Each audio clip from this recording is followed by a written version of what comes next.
5 জুলাই অনুষ্ঠিত বাংলাদেশ রেলওয়ের উপসহকারী প্রকৌশলী নিয়োগ পরীক্ষায় প্রশ্নপত্র ফাঁসের ঘটনায় আবেদ আলী সহ 17 জনকে গ্রেফতার করেছে পুলিশের অপরাধ তদন্ত বিভাগ।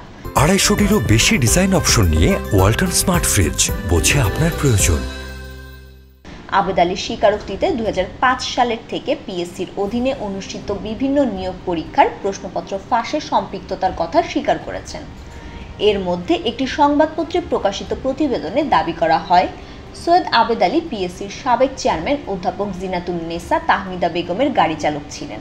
এর সঙ্গে আরেকটি বিষয়ও আলোচনায় আসে যে জিনাতুন্নেসা তাহমিদা বেগম পিএসসির চেয়ারম্যান থাকাকালে তার ছেলে বর্তমান সঙ্গীত শিল্পী তাহসান 24তম বিসিএস এ পররাষ্ট্র ক্যাডারে প্রথম হয়েছিলেন। পরে ওই পরীক্ষা বাতিল হলে নতুন করে নেওয়া মৌখিক পরীক্ষায় তিনি অকৃতকার্য হন। এ নিয়ে সামাজিক যোগাযোগ মাধ্যমে চলছে ব্যাপক আলোচনা সমালোচনা। একটি বেসরকারি গণমাধ্যমকে দেওয়া সাক্ষাৎকারে তাহসান বলেছেন তিনি কোনোদিন বিসিএস পরীক্ষা দেননি। তাহসান এই মুহূর্তে যুক্তরাষ্ট্রে আছেন। তিনি বলেন, মানুষ বুঝে এসব ভুয়া খবর। এরই মধ্যে মানুষজন এর প্রতিবাদও করছে, নানানজন নানানভাবে প্রতিবাদ জানিয়েছে। আরেকটা কথা, আমি কিন্তু কোনোদিন বিসিএস দিইনি।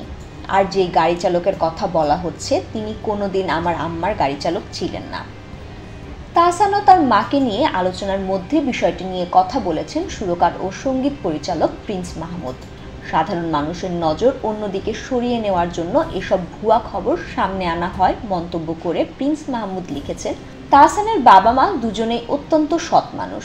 ছোটবেলা থেকে দেখছি সাধারণ সরকারি কর্মকর্তাদের বাচ্চাদের মতো বড় হয়েছে তাহসান। কোনোদিনও বিলাসিতা দেখিনি। যা তাহসানের অর্জন সমস্তটা গানের জন্যই। প্রকৃত অসৎদের ধামাচাপা দেওয়ার জন্য এগুলো ছড়ানো হচ্ছে। তীব্র নিন্দা জানাচ্ছি। ফাহমিদা সৃষ্টি, মানব জমিন।